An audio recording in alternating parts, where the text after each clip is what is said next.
Well, I think there's some fundamental arguments that you'll see made from the president's legal team. One is it's unconstitutional. I mean, how do you impeach a president who's already left office? The Supreme Court Chief Justice is not even going to preside. So you're going to have a member of the jury actually also functioning as the judge for the proceedings. So I think there's a lot of questions on the constitutionality of this. I think it's pretty clear that it's not constitutional, but that doesn't, Democrats don't seem to care about that. They also don't care about due process. Remember, this was a 2-hour impeachment in the House. 2 hours. At least the last time when they did impeachment a year and a half ago, they might have done it in a bunker in the basement of the Capitol, but at least there were subpoenas, depositions, questioning of witnesses, hearings, cross-examination, all the things you expect when you're actually trying to get to the facts and getting to the truth. So you got the unconstitutionality concern here. You've got the due process concern, which I think is very real. And then, of course, you got the facts. Right. How does the president incite a riot that was already planned?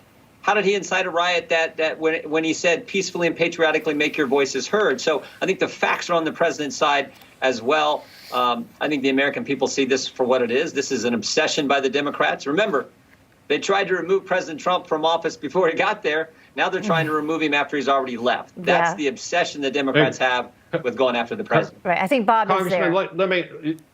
Hey, Congressman, I wanted to ask you, Senator Graham had suggested that if there are witnesses called by the Democrats, that he was going to suggest they call FBI witnesses as well.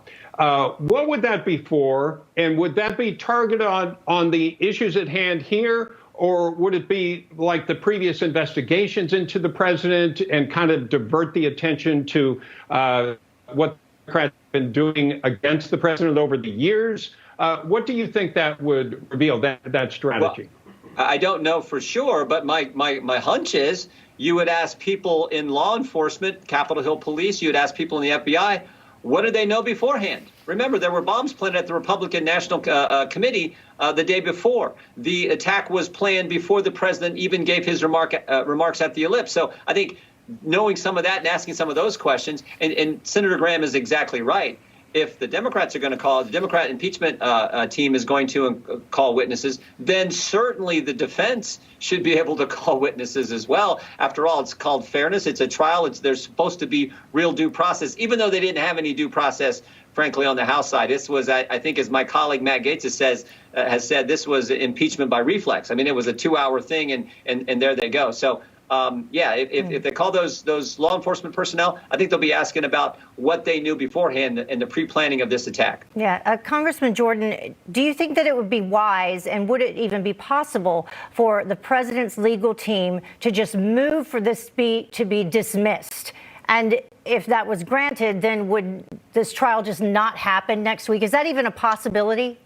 Well, there may be that kind of motion. I don't know. Okay. I think you had you saw some of that already with what Senator Paul did when he made the motion on the constitutionality of it and sort of made that motion a week ago. And you saw that 45 Republican senators agreed with Senator Paul. I think that's a good indication of where this is headed. I don't think they're going to get a conviction. You remember, they got to get 67 senators to get a conviction.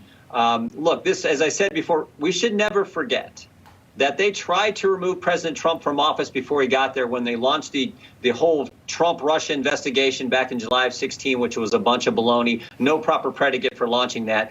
President Trump gets sworn in on January 20th, 2017, 19 minutes after he takes the oath of office. The Washington Post headline was, campaign to impeach President Trump now begins. So they couldn't even wait 20 minutes. And now that he's left office, they're continuing this. I think most Americans, Republicans, independents, Democrats, across the political spectrum, again, I think they see this for what it is. This is about going after President Trump because they don't want him to run again in 2024. That's really what this is about. Congressman, do you think, because history shows us that impeachments don't always turn out politically the way the party pursuing them hoped, do you think this could actually backfire on the Democrats that think they have the president on this particular article and hurt them politically, that even shows up in the next election? I mean, well, the short answer is about, we'll see.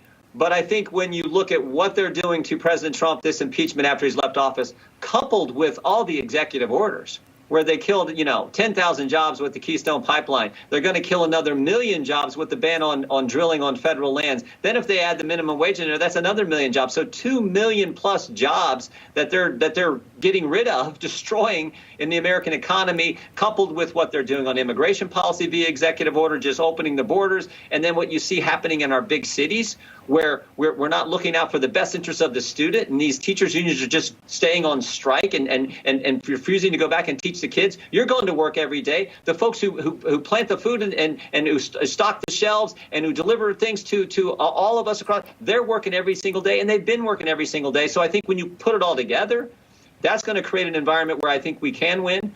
When we stand up for working class, middle class families and defend the values and principles and their First Amendment liberties, their Second Amendment liberties, I think that all plays out over the next 2 years. And I do think our chances are good.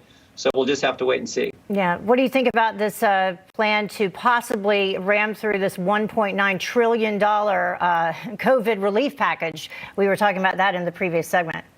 Why don't we just go back to work? Yeah. Why don't we let all Americans go back to work? The ones who want to, most of them do. Just let them go back to work. We said I think this yesterday, the best stimulus check is a paycheck.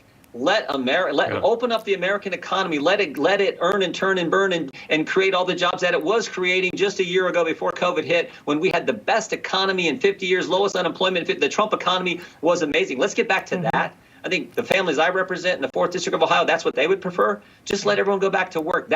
The best stimulus check is a paycheck. Let Americans go do that.